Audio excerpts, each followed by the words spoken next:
সমস্ত নবী রাসূলদের দাওয়াতের নিশান ছিল ওয়াজিতানিবুত তাগুত, তাগুতের সাথে বিন্দু পরিমাণ সম্পর্ক রাখা যাবে। আরো জোরে বলেন, তাগুতের সাথে বিন্দু পরিমাণ সম্পর্ক রাখা যাবে। তাহলে আল্লাহ রাব্বুল আলামিন বলছেন লাহু মা ফিস সামাওয়াতি ওয়া মা ফিল আরদ, আসমান এবং জমিন যত আমার, আসমানে আমার হুকুম চলবে, জমিনেও আমার হুকুম চলতে হবে। আসমানে আমার হুকুম চলে, জমিনে তোমাদের হুকুম চালাতে হবে। আল্লাহর যতদিন না আমি আল্লাহর দিন প্রতিষ্ঠিত না হয়, যতদিন না আমি আল্লাহর হুকুম প্রতিষ্ঠিত না হয়, ততদিন ময়দানে হকের একটা দল থাকবে, তারাই হকের পক্ষে কাজ করবে, তারাই হকের সত্য দল। আর যারা আমার দিন প্রতিষ্ঠিত কাজে বাধা দিবে তারাই কি? তাগুত। তারাই কি? আরো জোরে বলেন, তারাই কি? তাগুত। আল্লাহ বলছেন ওয়ালাকাদ বাআসনা ফি কুল্লি উম্মাতির রাসূলা, যুগে যুগে আমি অসংখ্য নবী রাসূল প্রেরণ করেছি। সমস্ত নবী রাসূলদের দুইটা দাওয়াতের নিশান দিয়েছিলাম। এক, আনি ইবাদুল্লাহ, ইবাদত করতে হবে কার? দুই, ওয়াজতানিবুত তাগুত, তাগুতের সাথে বিন্দু পরিমাণ কোনো সম্পর্ক রাখা যাবে। আল্লাহ রাব্বুল আলামিন আরেক জায়গায় বলছেন ফামাই ইয়াকফুরু বিত তাগুত, আগে তাগুতদের তালাক দিয়ে দাও, ওয়া ইউমিন বিল্লাহ, এরপরে ঈমান আনো একজনের উপরে। আওয়াজ দিয়ে বলেন তিনি কে? আগে তাগুতদের তালাক দাও, এরপরে কি আনো? ঈমান আনো। আগে তাগুতদের তালাক দাও, এরপরে কি আনো? তাগুতদের তালাক না দিয়ে যদি 1000 বার ঈমান আনেন, তাহলে কি ওই ঈমানের কোনো দাম আছে? আরো জোরে বলেন, কোনো দাম আছে? মাছ ধরতে গেলেন জাল দিয়ে, জাল দিয়ে মাছ ধরতে যায় না? কথা বলেন না কেন? যায় যায়। জাল দিয়ে ধরতে গেলেন মাছ, জাল মারলেন, জাল ছিল একটু ছিঁড়া, জালের ভিতরে পেঁচ লেগে টাকি, পুঁটি অথবা চিংড়ি মাছ, যে কোনো 1-2টা মাছ আসবে, কিন্তু মাছ রাখার জন্য কি নিয়ে যায়? কোমরে কি দিয়া বাঁধে না? এটা কি বলে? থলা। থলা। থলা না ডুলা? ডুলা বলে। এই যে কোমরের ভিতরে যে ডুলাটা বাঁধছে মাছ, এটা রাখার জন্য। কি রাখার জন্য? মাছ রাখার জন্য নিলেন একটা ডোলা, জাল মারলেন নদীতে, প্যাঁচ লেগে চিংড়ি, পুঁটি, টাকি, শোল যেটাই হোক একটা না একটা আসবে, কিন্তু ডোলা যেটা মাজায় বেঁধে নিয়ে গেছেন, ডুলার তলা নাই। ডুলাটার কি নাই? কথা বলেন, কি নাই? আচ্ছা, কয়টা শোল বাড়িতে আসবে? কয়টা বোয়াল বাড়িতে আসবে? কয়টা চিংড়ি বাড়িতে আসবে? রাখবেন এই দিক দিয়া, পড়বে ওই দিক দিয়া, ঠিক না? ঠিক। আল্লাহ বলছেন ফামাই ইয়াকফুরু বিত তাগুত, আগে তাগুতদের তালাক দে, এরপর ঈমান আন। তাগুতের সাথে সম্পর্ক রেখে যদি 1000 বার হজ করা হয়, এই হজ কবুল হবে না, হবে না, হবে না, ঠিক না? ঠিক। এই হজের কোনো দাম? আরো জোরে বলেন, কোনো দাম? এখন তাগুতকে এক ভাষায় শিখে নেন। তাগুতকে, তাগুত তো সে, তাগুত তো সে, তাগুত তো সে যারা ক্ষমতার চেয়ার পায়, যারা ক্ষমতার চেয়ার দখল করে, যারা ক্ষমতার চেয়ার পায়, ক্ষমতার চেয়ার পাওয়ার পরে আল্লাহর বিধান ভুলে যায়, কোরআন দিয়ে দেশ চালাতে হবে ভুলে যায়, কোরআন দিয়ে আইন বিভাগ চালাতে হবে ভুলে যায়, কোরআনটাকে দূরে সরিয়ে দিয়ে নিজের মেধা, নিজের বুদ্ধি দিয়ে যারা দেশ চালায়, তারাই ছিল তাগুত, তাগুত, তাগুত, ঠিক না? ঠিক। 17 বছর দেশ চালাইছে, একজনের আইন দিয়ে চালাতে পারে নাই। বলেন আইনটা কার? ওরা কি? বলতে লজ্জা লাগে, ওরা কি? এর আগেও যদি কেউ ক্ষমতায় ছিল, তারাও যদি ক্ষমতায় থাকাকালীন নিজের বাপ দাদার আইন দিয়ে দেশ চালিয়েছে, আল্লাহর কোরআন দিয়ে যারা ক্ষমতায় বসে দেশ চালাতে পারে নাই, তারাও তাগুত। বিন্দু পরিমাণ কোনো সন্দেহ? কথা বলেন, কোনো সন্দেহ? তাগুত ছিলেন ফিরআউন, তাগুত ছিলেন নমরুদ, তাগুত ছিলেন আবু জেহেল, তাগুত ছিলেন আবু লাহাব, তাগুত ছিলেন উতবা, তাগুত ছিলেন শাইবা, তাগুত ছিলেন মুগীরা, তাগুত ছিলেন আব্রাহাম, ঠিক না? ঠিক। কারণ তারা জমিনে একজন ক্ষমতাবান ছিলেন, কিন্তু আইন মানেন নাই কার? আরো জোরে বলেন, কার? আর তাদের সামনে আইন মানার জন্য একজন সিংহ পুরুষ নবী রাসূল পাঠাইছিলেন। তিনি কে? কার আইন প্রতিষ্ঠিত করার জন্য? আরো জোরে বলেন, কার? আবু জেহেল বলেছেন মুহাম্মদ বাড়ি চাইলে বাড়ি দেব, গাড়ি চাইলে গাড়ি দেব, নারী চাইলে নারী দেব, যা কিছু চাও তাই দেব, কিন্তু কুরাইশে আমাদের নেতৃত্ব মেনে নিতে হবে। রাসূল বললেন চাচা পৃথিবীর সবকিছু দিল, আপনাদের এই তাগুদি আইন আমি মানতে পারবো? কারণ আপনার আইন মেনে নেওয়া মানে মানুষের আইন মেনে নেওয়া। আরে জমিন জগত লাহু মা ফিস সামাওয়াতি ওয়া মা ফিল আরদ, জমিন তো আবু জেহেল তুমি বানাও নাই, জমিন তো আবু লাহাব তুমি বানাও নাই, জমিন তো উতবা তুমি বানাও নাই, জমিন জগত আমার মালিক বানিয়েছেন। তো এই জমিনে মুহাম্মাদের আইনও চলবে না, এই জমিনে মুহাম্মাদের আল্লাহর আইন চলবে। ঠিক না বেঠিক? জমিন তো আওয়ামী লীগ বানাও নাই, জমিন তো বিএনপি বানাও নাই, জমিন তো পৃথিবীর কোন আইন বিভাগ বানাও নাই, জমিন যত আল্লাহ বানিয়েছেন। জমিনে জামাত ইসলামের আইনও চলবে না, জমিন আইন চলবে জামাত ইসলামের আল্লাহর। ঠিক না বেঠিক?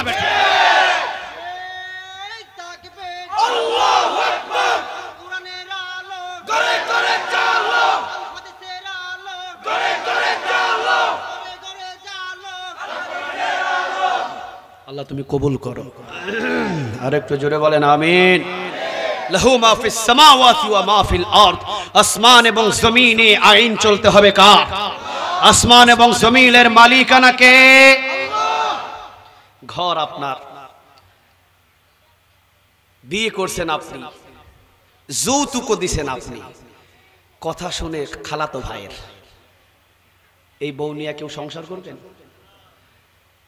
সবাই তো করার জন্য বসে আছে, কথা বলেন না যে? বুঝেন কথা। বউ আপনার, বিয়ে করছেন আপনি, যৌতুকের টাকা না মহারানা দিয়েছেন আপনি, এমনকি স্বর্ণ গহনা দিয়ে সাজায়া 10টা প্রাইভেট কার দিয়ে সুন্দর 4 লক্ষ টাকা খরচ করে বিয়ে করে নিয়ে আসছেন আপনি। প্রথম দিন থেকেই আপনার কথা মতো বউ চলে না, বউ চলে খালাতো ভাইয়ের কথা মতো। বউটা কি রাখবেন? কথা বলেন, বউটা কি রাখবেন? আল্লাহ বলেন আসমান আমার, আল্লাহ বলেন জমিন আমার, আল্লাহ বলেন রিজিক আমার, আল্লাহ বলেন মানুষকে বানাইছি আমি, আল্লাহ বলেন ছেলে দিলাম আমি, মেয়ে দিলাম আমি, সূর্যের তাপ দিলাম আমি, এমনকি অক্সিজেন দিলাম আমি, সব আমার। হুকুম মানবা আওয়ামী লীগের, তোর মতো গোলামের আমার দরকার নাই। তুই আওয়ামী লীগের গোলামি কেন করবি? তুই গোলামি করবি কার? আরো জোরে বলেন কার? ওই সূর্য গোলামি করে কার? ওই চন্দ্র গোলামি করে কার? ওই সাগরের পানি গোলামি করে কার? এই জন্য বলছিলাম মাথার চুল গোলামি করে কার? এদের নিয়ে সমস্যা নাই, সমস্যা শুধু আপনাকে আর আমাকে নিয়ে। আপনাকে আর আমাকে নিয়ে 18 কোটি মানুষ এই বাংলার জমিনে, 2 কোটি মানুষ বাদ দিয়ে দিলাম বিধর্মী হিসেবে, 16 কোটি মানুষ আজ পর্যন্ত বাংলার জমিনে কোরআনের আইন বাস্তবায়ন হয় নাই, কারণ তারা আল্লাহর গোলামি মেনে নিতে পারে নাই। তারা ব্যক্তির গোলামিতে এখনো পর্যন্ত নিয়োজিত হয়ে আছে। জমিন যার, গোলামি চলবে তার, ব্যক্তির কোনো গোলামি করা যাবে না। ব্যক্তির যে গোলামি করবে সে তাগুত, সে তাগুত। ঠিক না ঠিক? আর আল্লাহ বলছেন সূরা আন-নাহালের ভিতরে, ফামাইয়াকফুরু বিত-তাগুত, সূরা আন-নাহাল 36 নম্বর আয়াত নম্বরও বলে দিলাম। আল্লাহ বলছেন ফামাইয়াকফুরু বিত-তাগুত, আগে তাগুতদের তালাক দাও, ওয়া ইউমিন বিল্লাহ, এরপরে আমি আল্লাহর উপরে ঈমান আনো। তাগুতদের তালাক না দিয়ে যদি আমি আল্লাহর উপরে 1000 বার ঈমান আনো, এই ঈমানের 4 আনা কোনো দাম? কথা বলেন, 4 আনা কোনো দাম? তাহলে আগে সে তালাক দিতে হবে তাগুতদের। আর তাগুত কারা? যারা জমিনে ক্ষমতার চেয়ারে বসার পরে কার আইন ভুলে যায়? আর একটু জোরে বলেন কার? ইংরেজদের আইন দিয়ে বিচার বিভাগ চালায়, ইংরেজদের আইন দিয়ে সমস্ত বিচার বিভাগ চালায়, ইংরেজদের আইন অনুযায়ী সমস্ত জায়গা চালায়। আল্লাহর বিধান যারা প্রতিষ্ঠিত করতে চায় না, ক্ষমতার চেয়ারে বসে, তারাই কি তাগুত? তারাই কি? আর তাগুদের সাথে বিন্দু পরিমাণ মুমিনদের কোনো সম্পর্ক থাকতে পারে? আরো জোরে বলেন, সম্পর্ক থাকতে পারে? তাগুত কারা? একটা উদাহরণ দিয়ে বুঝিয়ে দিলাম শুধুমাত্র। ডান দিকে চলবে মুসলমান, বাম দিকে চলবে বিধর্মী, নাস্তিক অথবা যে কোনো ধর্মের মানুষ, অসুবিধা নাই। রাসূল চলেছেন ডান দিকে, ডানপন্থী জান্নাতে যাবে। ডান দিকে চলা যেহেতু সুন্নাত, কেউ সুন্নাহকে চিন্তা করবে, 100 শহীদের নেক আমলনামায় জমা করে দিবেন তিনি কে? রাসূল চলেছেন ডান দিকে। সৌদি আরবের গাড়ি চলে ডান দিকে, দুবাইয়ের গাড়ি চলে ডান দিকে। মুসলমান রাষ্ট্র 57টা দেশ, 57টা মুসলিম দেশের ভিতরে অধিকাংশ মুসলমানেরা ডান দিকে চলে। আমার বাংলাদেশের গাড়ি কোন দিকে চলে? কথা বলেন, কোন দিকে চলে? বাম দিকে চলে। এখন আমি আমার ড্রাইভারকে বললাম, ড্রাইভার গাড়ি ডান দিকে চালাও। আমি হুজুর মানুষ, মাহফিল করতে যাব কোরআনের, আমি কেমনে বাম দিকে গাড়ি চালাতে পারি? আমি রাসূলের সুন্নাহ মানবো। আরে তাড়াতাড়ি তুমি ডান দিকে গাড়ি চালাও। হুজুর বলল, আমাকে ড্রাইভার বলল, হুজুর কেরানীহাটে কয়েকজন বসে আছে সিগন্যাল দেওয়ার জন্য, ডান দিকে যদি যায় তো হিয়ানে সিগন্যাল দিয়া ঝামেলা করবো। আমি কই কে ঝামেলা করবে? আর আল্লাহর বিধান মানবো আমি ডান দিকে চলবো, আমার গাড়ি ডান দিকে চলবে, চালাও গাড়ি ডান দিকে। এবারে ডুলহাজারা অথবা ওই দিক থেকে আমি আসতেছি, কেরানীহাট পর্যন্ত ডান দিকেই চললো গাড়ি, কিন্তু সিগন্যাল দিয়ে দিলেন সার্জেন্ট, দিয়ে বলতেছেন, হুজুর কি ব্যাপার, রং সাইডে কেন ড্রাইভ করতেছেন? আমি বললাম, এটা তো রং নয়, এটাই তো রাইট, কারণ 1400 বছর আগে আমার রাসূল যেহেতু ডান দিকে চলতে বলেছেন, ডানপন্থী হতে বলেছেন, আমার গাড়িও তো ডান দিকে চলছে, সৌদি আরবের গাড়িও তো ডান দিকে চলে, আপনি বলছেন এটা রং সাইড। পুলিশ বলতেছেন, হুজুর আমার সংবিধানে লেখা আছে আপনাকে বাম দিকে চলতে হবে, বামটাই রাইট।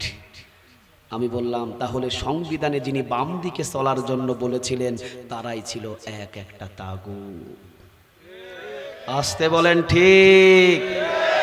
যারা সংবিধানে বাম দিকে চলতে বলায় 18 কোটি মানুষ, 16 কোটি মুসলমানদেরকে যারা বাম দিকে জোর করে চালাচ্ছে, বুঝতে হবে এই আইনটাই তাগুতের আইন, এটা কখনো কোরআনের আইন নয়। ঠিক না বেঠে?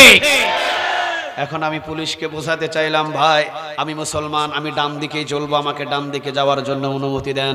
পুলিশ বলল, না হুজুর আপনাকে বাম দিকেই চলতে হবে। আমি জোর করে চললাম ডান দিকে, উনি বলতেছে, না না আপনাকে বাম দিকেই চলতে হবে। আমি বললাম, না আমি ডান দিকেই চলবো। উনি বললেন যে, হুজুর আপনার ট্যাক্স টুকন আর ফিটনেসের কাগজটা দেন।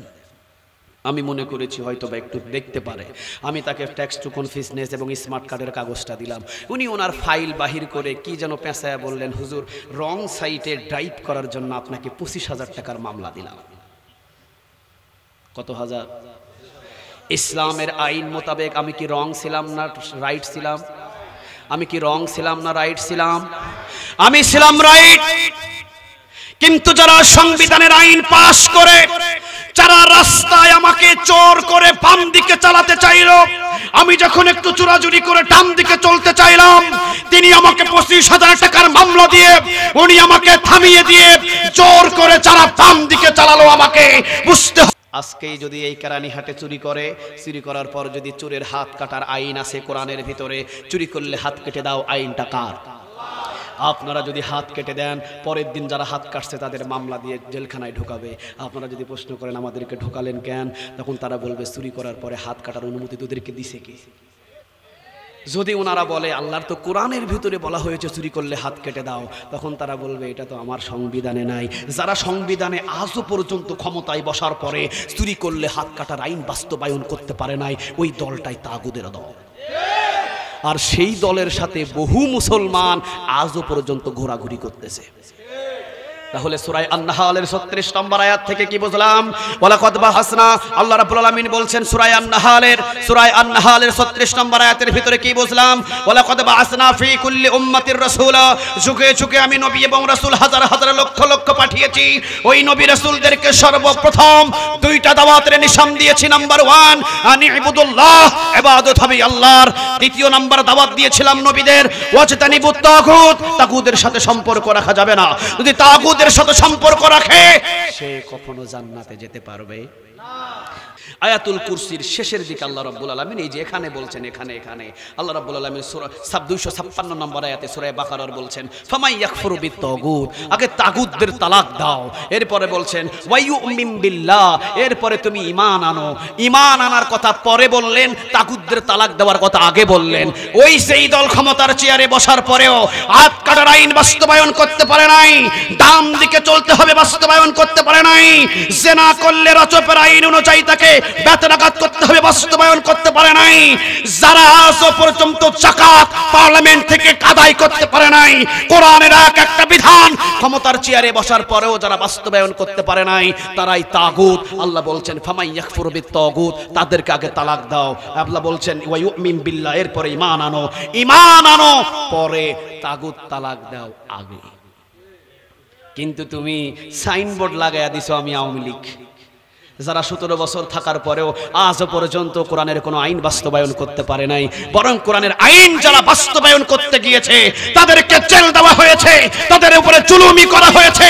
এমনকি হাজার হাজার হাজার হাজার হাজার হাজার জনতা তাদেরকে গুম করে সাগরের ভিতরে ক্রস ফায়ার দিয়ে শেষ করে দেওয়া হয়েছে। বাংলাদেশের এমন একজন তাফসীর কারক ছিলেন আল্লামা সাঈদী রাহিমাহুল্লাহ, যার কোরআনের দাওয়াতে 1000-এরও বেশি অমুসলিম কালেমা পড়ে মুসলমান হয়েছে। উনি যদি এই 17টা বছর পর্যন্ত কোরআনের দাওয়াতে থাকতেন, 17টা বছরে আমার মনে হয় 17,000-এরও বেশি অমুসলিম কালেমা পড়ে মুসলমান হয়ে যায়। এমন একজন মানুষটাকে জেলখানার ভিতরে 12-13টা বছর রেখে এই জালিমগুলো এমন একজন মানুষকে জেলখানার ভিতরে রেখে শেষ করে দিলেন। তামিম ইকবাল হার্ট অ্যাটাক হওয়ার 2 ঘন্টা পর রিং পরানো হলো, আর আল্লামা সাঈদীর 6.5 ঘন্টার ভিতরেও রিং পরানো হলো না। বোঝা যায় এটা পরিকল্পনা মৃত্যু ছাড়া আর কিছু নয়। পরিকল্পনা মৃত্যু ছাড়া কিছু নয়। যিনি তার চিকিৎসার দায়িত্ব নিয়েছিলেন তিনি বিদেশে, যদিও তিনি সরকারি একজন ডাক্তার, সরকারি ডাক্তার হতে হলে কি দেশে থাকা লাগে না বিদেশে? তো উনি বিদেশে কেন? ডালমেকুস, কথা বলেন, ডালমেকুস। মনে রাখো, যারা বাংলার জমিনের ভিতরে একজন কোরআনের সৈনিকদেরকে বিদায় করে দিয়েছ, এমন একটা সময় আসবে ইন্দুরের গর্ত থেকে ধরে বাহির করে জনগণের সামনে উচিত বিচার করে ছেড়ে দেওয়া হবে। এই জন্য আল্লামা সাঈদী রাহিমাহুল্লাহ উনি এমন একজন আল্লাহর গোলাম ছিলেন, জীবিত থাকাকালীন 12টা বাণীর কথা বলেছিলেন, 11টায় মিলাইয়া দিছেন। তিনি কে মিলাইছেন? উনি বলেছিলেন বেশি জুলুমি করো না, কারণ জমিন তোমার বাবার নয়, জমিনের মালিক কে? যদি জুলুমি এই জমিনের ভিতরে বেড়ে যায়, ফেরাউন বাঁচতে পারে নাই, নমরুদ বাঁচতে পারে নাই, আবরাহাম বাঁচতে পারে নাই, আবু লাহাব বাঁচতে পারে নাই। আল্লাহর জমিনে যদি আল্লাহ ওয়ালাদের ইমানদারের উপরে কেউ জুলুমি করে, পালানোর ইন্দুরের গর্তটাও খুঁজে পাবে না। কথাটা কি বাস্তব না ভুল? কথা বলেন, কথাটা কি বাস্তব না ভুল? উনি বলেছিলেন আমরা সমস্ত আলেম ওলামারা, জামাত ইসলামের লোক, চরমনায়ের লোক সবাই আছি মূলে। সবাই আছে কোথায়? মূলে, গাছের গোড়ায়। আর তোমরা কোরআন মানো না, হাদিস মানো না, ইসলাম মানো না, তোমরা আছো আগায়। মনে রাখো, এই গোড়ায় যারা আছে ওনাদের উপরে যদি জেল দাও, জুলুম দাও, অত্যাচার করো, 16 কোটি মানুষ যদি গাছের গোড়া ধরে নাড়া দেয়, মামু বাড়ি দিল্লি গিয়ে পড়বা। পড়ছে কোথায়? কথা বলেন, পড়ছে কোথায়? কথাটা কি ভুল না রাইট? উনি বলেছিলেন, আসে পর্যন্ত মিডিয়া ইউটিউবের ভিতরে রেকর্ড আছে, উনি বলেছিলেন শোনো বাংলাদেশের জনগণ, আল্লামা সাঈদীর গায়ের ভিতরে কোনোদিন কোন সময়ের জন্য কোনো 71-এর বালি কাদাও লাগে না। আমার দ্বারাই কোনো মানুষ খুন হয় নাই, আমার দ্বারাই কোনো শিশু কষ্ট পায় নাই। যারা আমাকে ধর্ষণ বানিয়েছে, যারা আমাকে যুদ্ধ অপরাধী বানিয়েছে, যারা আমাকে জনগণ থেকে বিচ্ছিন্ন করতে চায়, তারা যদি মিথ্যা মামলা দিয়ে আমি আল্লামা সাঈদীকে বিদায় করে দেয়, 1 বছর ক্ষমতায় বসে থাকতে পারবে না। 14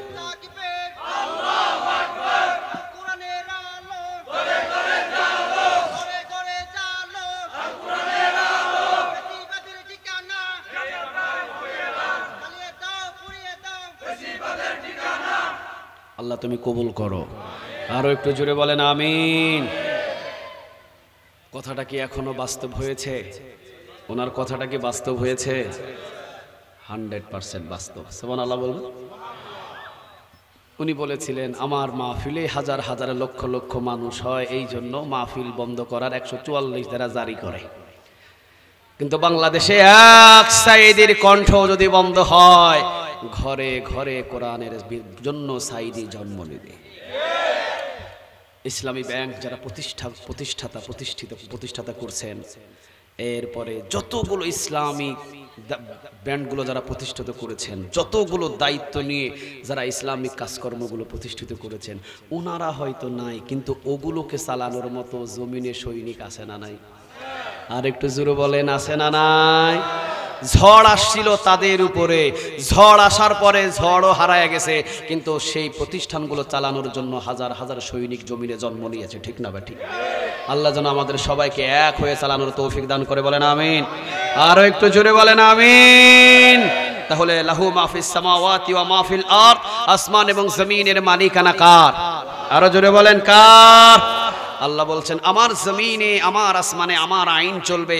আমার আইন যারা ক্ষমতার চেয়ারে বসার পরে আমার আইন যারা বাস্তবায়ন করবে না তারা কি? কথা বলেন, তারা কি? আর তাগুত কোথায় যাবে? কথা বলেন, তাগুত কোথায় যাবে? জাহান্নামে যাবে। কারণ তার কি নাই? ঈমান নাই। কি নাই? ঈমান নাই। ওই যে ফামাই ইয়াকফুরু বিত-তাগুত, আগে তাগুতদের তালাক দাও, এরপরে ওয়া ইউমিন বিল্লাহ, ঈমান আনো একজনের উপরে, তিনি কে? তাগুতদের তালাক না দিয়ে যদি তুমি ঈমানদারি দাবি করো, হাজারবার হজ করলেও তোমার একটা হজও কবুল হবে। কারণ তোমার ডুলার কি নাই? তোমার ডুলার কি নাই? তোমার ঈমানই তো নাই, তোমার আমল কেমনে কবুল হবে? তাহলে আল্লাহ রাব্বুল আলামিন পরিচয় দিলেন লাহু মা ফিস সামাওয়াতি ওয়া মা ফিল আরদ। আল্লাহ সুবহানাহু ওয়া তাআলা বলছেন আসমান এবং জমিনে যা কিছু আছে সব কিছুর মালিক আমি। এখন বলছেন মান যাল্লাযী ইয়াশফাউ ইনদাহু ইল্লা বিইذনিহি। আল্লাহ বলছেন কার এত বড় সাহস আছে যে আমার সামনে এসে সুপারিশ করে? কার এত বড় বুকের পাটা আছে আমার সামনে এসে সুপারিশ করে? আমি যতক্ষণ পর্যন্ত অনুমতি না দিব ততক্ষণ পর্যন্ত পৃথিবীর কারো ক্ষমতা নাই একজনের সামনে সুপারিশ করে। আওয়াজ দিয়ে বলেন তিনি কে? তবে বিশ্বনবীজি এক জায়গায় সেজদায় লুটিয়ে পড়বেন, সেটাকে বলা হয় মাকামে মাহমুদ। সেজদায় লুটিয়ে পড়বেন, আল্লাহ রাব্বুল আলামিন জিবরিল আলাইহিস সালামকে পাঠিয়ে দিয়ে বলবেন জিবরিল যাও আমার হাবিবকে একটু সেজদাটা উঠাতে বলো। জিবরিল এসে বলবেন হাবিব সেজদাটা উঠান। সেজদা উঠাবে না। কয়েকবার ডাকার পরে নবী সেজদা উঠাবেন না। আল্লাহ রাব্বুল আলামিনের কাছে জিবরিল আলাইহিস সালাম গিয়ে বলবেন আল্লাহ আমি কয়েকবার ডাক দিয়েছি, দুনিয়াতে পাঠাইছিলেন 24,000 বার, যতবার গিয়েছি ততবার তার সাথে কথা বিনিময় হয়েছে, কিন্তু আজকে এতবার ডেকেছি, একবার ডাকলে যার উঠার কথা এতবার ডাকার পরেও সেজদা থেকে উঠাইতে পারি নাই। মাকামে মাহমুদে সেজদায় পড়ে আছে, কান্নায় রত হয়ে আছে। আল্লাহ রাব্বুল আলামিন এবার জিবরিলকে না গিয়ে নিজেই এবার আওয়াজ দিয়ে ডাক দিবে হাবিব। সুবহানাল্লাহ। না কে ডাক দিচ্ছেন? আরো জোরে বলেন কে? হাবিব, আমার প্রিয় বন্ধু। হাবিবুল্লাহ মানে হলো আল্লাহর বন্ধু। বন্ধু সেজদাটা উঠান। সেজদা উঠাবেন, এবার দেখবেন চেহারার দিকে, চেহারাটা কন্দরত এমন অবস্থা। আল্লাহ রাব্বুল আলামিন বলেন হাবিব আর কত কাঁদবেন? কাঁদাইতে কাঁদাইতে তো দুনিয়াতে 63 বছরই কাঁদাইলাম, কতবার আর কাঁদবেন? কান্নাটাকে একটু রত দেন, কান্নাটাকে একটু স্থগিত করেন, বন্ধ করেন। ওয়াদা দিলাম হাবিব আপনাকে না দেখানো পর্যন্ত আমি আল্লাহ রাব্বুল আলামিন কোনো উম্মতের বিচার করব না। আপনাকে দেখায়া দেখায়া আপনার সকল উম্মতের বিচার আমি করব। আর যত উম্মতকে আপনি জান্নাতে নিয়ে যাবেন আমি আল্লাহ অনুমতি দিলাম, বিনা হিসাবে সেই উম্মতদের আমি জান্নাত দান করে দিলাম। সুবহানাল্লাহ। নাই মান হাব্বা সুন্নতি ফাকাদ হাব্বানি ওয়ামান আহাব্বানি কানা মাইয়া ফিল জান্নাহ। নবী বললেন কেউ যদি আমার সুন্নতকে ভালোবাসে সে যেন আমাকেই ভালোবাসলো, আর যদি আমাকে ভালোবাসে আমার সাথে জান্নাতে যেতে পারবে। কথাটা কার? আল্লাহর কথাই বলেছেন মুহাম্মদ সাল্লাল্লাহু। তাহলে সুপারিশ সর্বপ্রথম করবেন একজন, তিনি হলেন মুহাম্মদ সাল্লাল্লাহু। কিতাব দেখতে চাইবেন, আল্লাহ রাব্বুল আলামিন আমলনামা দেখতে চাইবেন। ওয়া কুল্লু ইনসানিন আলজামনাহু তাইরাহু ফি উনুকিহি ওয়া নুখরিজু লাহু ইয়াওমাল কিয়ামাহ কিতাবান ইয়ালকাহু মানশুরা ইকরা কিতাবাক কাফা বিনাফসিকা ইয়াওমা আলাইকা হাসিবা। কথাগুলো কার? ইমাম দান করে, বলেন আমিন। জেল হবে, জুলুম হবে, অত্যাচার হবে, ঘর ছাড়তে হবে। এখানে এমনও কোরআনের কর্মী আছে জীবনে কাউকে শালা বলে গালি দেয় নাই, 10টা মামলা দিয়ে ফালায় রাখছে। কথা বলেন না কেন? উনি যদি প্রথম মামলাতেই বলতো না এই দল আর করা যাবে না, আমি সাদাসিধা ভাবেই চলবো, তাহলে উনি কাত হয়ে যেতেন, চিত হয়ে যেতেন, সুম্মাস্ত কম হয়ে দাঁড়িয়ে থাকা সম্ভব ছিল। একটা মামলা দিছে আরো শক্ত হয়েছে, 2টা মামলা দিছে আরো শক্ত, 3টা দিছে আরো শক্ত। আরে 3টা কেন, 3000 মামলা দিলেও কাজ করতে পারবি না। যদি জীবন দিতে হয় জীবন দিব, এরপরও ওই আল্লাহকে রব হিসাবে মানছি, ওনাকে রব হিসাবে মেনেই ওনার দিনের স্লোগান দিয়ে বিদায় নিব ইনশাআল্লাহ। আল্লাহ ওই ইমানদারের জন্য ঘোষণা দিয়েছেন তিনটা, আল্লাহ তাখাফু, তোমার কোনো ভয় নাই, ওয়ালা তাহজানু, তোমার কোনো চিন্তা নাই। 3 নম্বর ওয়াবশিরু বিল জান্নাহ, আরে ফেরেশতারা যাও, আরে যাও না তাড়াতাড়ি, আমার বান্দাকে দুনিয়া থেকে বিদায় হওয়ার আগেই আমার এই জান্নাতের ভিডিওটা তাকে দেখাও। ভিডিও দেখতে দেখতে মুস্কি হাসি দিয়ে বিদায় করে নেবেন তিনি কে? মুফাসসিরিনে কেরাম বলছেন একটা কলস থেকে পানি গ্লাসের ভিতরে ঢালতে যতটা সহজে পানি পড়ে, এর চাইতে আরো সহজে রূহটা ফেরেশতারা বাহির করে নিয়ে যাবে। সুবহানাল্লাহ বলবেন। আল্লাহ যেন সেই মৃত্যু আমাদের দান করে, বলেন আমিন। ওয়া আখিরু দাওয়ানা আনিল হামদুলিল্লাহি রাব্বিল আলামিন। আল্লাহুম্মা ইন্নাকা আফুউন তুহিব্বুল আফওয়া ফা'ফু আন্না। اللهم حاسبني حسابا يسيرا ورب ارحمهما كما ربياني صغيرا يا رب العالمين। গুনার বোঝা মাথায় নিয়ে ভিক্ষুকের মতন 2 হাত তুলেছি। আল্লাহ আমরা গুনাহগার, আমাদের মতো গুনাহগার তোমার সারা পৃথিবীতে আর কি এত গুনাহ করেছি। আল্লাহ গুনাহ করে গুনার পাহাড় বানিয়ে তোমার কাছে এসেছি মাফ চাওয়ার জন্য।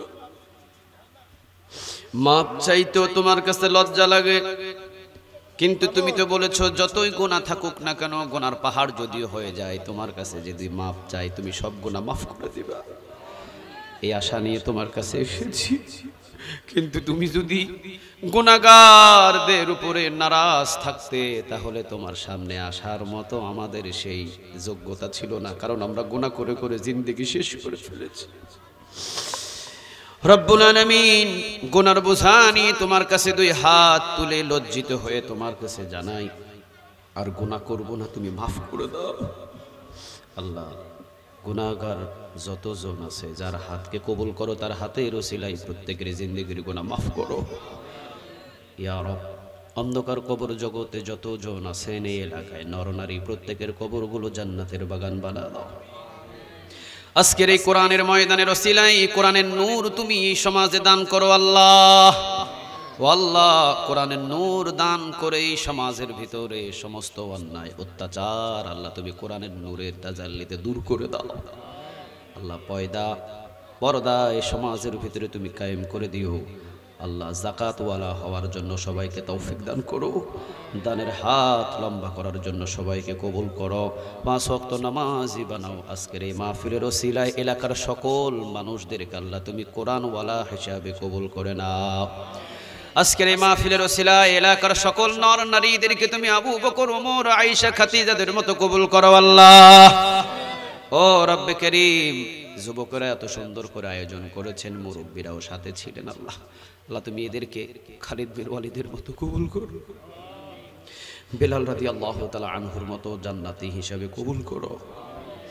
ও আল্লাহ, হযরত ওসমান রাদিয়াল্লাহু তাআলা আনহুর মতো বড় দানবীর হওয়ার তৌফিক দান করো। বিশেষ করে আজকের এই মাহফিলের সম্মানিত সভাপতি, অনেক গণ্যমান্য ব্যক্তি তিনি, আল্লাহ তুমি তার হায়াতের ভিতরে বারাকা দান করো।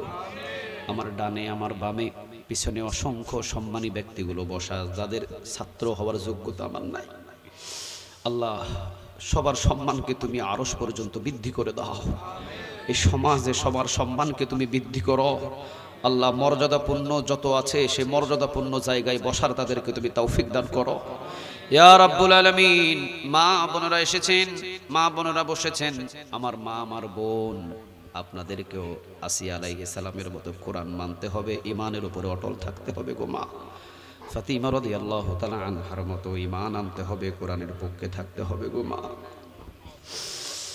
আল মারআতু ইযা সাল্লাত খামসাহা সামাত শাহরাহা আতাআত বা'লাহা হাফিজাত ফুরুজাহা। মাগো, 4টা গুণ যদি আপনার ভিতরে থাকে, 8টা জান্নাতের দরজা আল্লাহ আপনার খুলে দিবেন। 1 নম্বর, আল মারআতু ইযা সাল্লাত খামসাহা, ও মা, আজান হওয়ার সাথে সাথে একটু কষ্ট করে নামাজে দাঁড়ায়া যায়। সামাত শাহরাহা, এই যে রমজান মাসের 30টা রোজা শুধু একটু আদায় করবেন। 3 নম্বর, আতাআত বা'লাহা, স্বামীর আনুগত্য করে চলবেন, স্বামীর সাথে তর্ক বিতর্ক লিপ্ত হবেন না, স্বামীর কথা অমান্য করবেন না। আতাআত বা'লাহা, স্বামীর আনুগত্য করে চলবেন। আর 4 নম্বরে নবী বললেন হাফিজাত ফুরুজাহা, আপনার লজ্জাস্থানটার একটু হেফাজত করবেন, যাতে আপনার স্বামী ছাড়া এই লজ্জাস্থান কারো জন্য আর খোলা না হয়। এই 4টা গুণ যদি আমার মা আপনি নিয়ে রাখতে পারেন, কিয়ামতের ময়দানে যখন আপনি এই 4টা গুণ নিয়ে হাজির হবেন, আল্লাহ বলবেন, এই বান্দি তুমি এখানে দাঁড়ায় আছো কেন? তোমার তো এখানে দাঁড়িয়ে থাকার কথা না। এই বান্দি যাও, 8টা জান্নাতের দরজা খোলা আছে তোমার জন্য, যেই দরজা দিয়ে খুশি ওই দরজা দিয়ে আমার জান্নাতে প্রবেশ করো। অথচ পুরুষদের জন্য কিন্তু এত সহজভাবে জান্নাতে যাওয়ার কোনো রাস্তা নাই। মা বোন, আপনাদের জন্যই সহজ রাস্তাটা আল্লাহ রাব্বুল আলামিন দিয়েছেন, কারণ আপনারা ছেলে নিয়ে অনেক ব্যস্ত থাকেন, রান্না বাড়া নিয়ে অনেক ব্যস্ত থাকেন, সাংসারিক কাজ নিয়ে অনেক ব্যস্ত থাকেন। এই জন্য হাবিব আমাদের নবী আপনাদের জন্য জান্নাতে যাওয়ার জন্য সহজ এই 4টা পথ দিয়েছেন, 4টা গুণ দিয়েছেন। এই 4টা গুণ যদি আপনারা একটু আদায় করতে পারেন, কিয়ামতের ময়দানে উঠতে দেরি হবে, 8টা জান্নাতের দরজা খোলা থাকবে, যেই দরজা দিয়ে খুশি ওই দরজা দিয়ে আল্লাহ আপনাদেরকে জান্নাতে পৌঁছায় দেবে। 4টা গুণে গুণান্বিত হওয়ার এলাকার সকল মা বোনদেরকে আল্লাহ তুমি কবুল আর মঞ্জুর করে নাও। রব্বে করিম তাবারকের ব্যবস্থা করেছেন, এত সুন্দরভাবে আয়োজনটা সাজিয়েছিলেন আল্লাহ। এই আয়োজনের বিনিময় তুমি এই যুবকদেরকে জান্নাতের উচ্চ মাকাম দান করে দিও। আজকের এই মাহফিলের ওসিলায় কিয়ামতের দিন নাজাত দিয়া সোজা বিনা হিসাবে জান্নাত দান করে দিও আল্লাহ।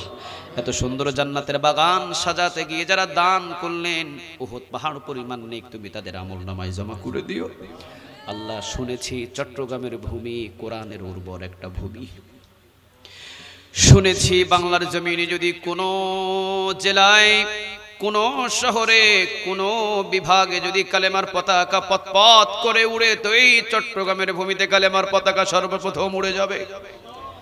ঘরে ঘরে কোরআনের কর্মী, আল্লাহ কোরআনের কর্মীদেরকে তুমি আরো শক্ত মজবুত ঈমান দান করে দাও, আরো শক্ত মজবুত ঈমান তুমি দান করে দাও। যত বড় পরীক্ষা আসবে সকল পরীক্ষায় যেন সুম্মাস্তাকামু ইস্তেকামত হয়ে দাঁড়িয়ে থাকতে পারি, সেই তৌফিক তুমি দান করো আল্লাহ। মা যারা হারিয়ে ফেলেছি, বাবা যারা হারিয়ে ফেলেছি, মা বাবার কবরগুলো জান্নাতের বাগান বানায় দিও।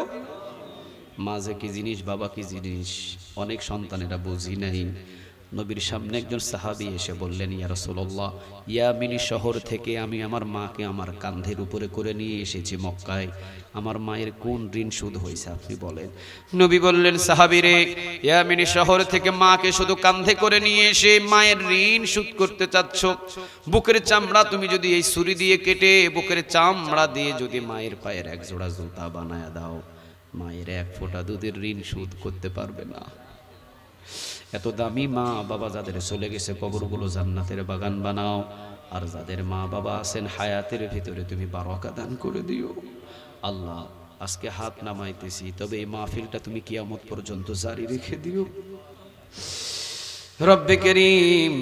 মক্কা মদিনায় না নিয়ে মৃত্যু দিও না। যখন মৃত্যু দিবা, মৃত্যুর পূর্বে ইমানের মৃত্যু দিয়ে, সেজদারত অবস্থায় মৃত্যু দিয়ে, শহীদি অবস্থায় মৃত্যু দিয়ে, জবান দিয়ে তুমি উচ্চ সুরে কালিমাটা জারি করে দিও, লা ইলাহা ইল্লাল্লাহু মুহাম্মাদুর রাসূল।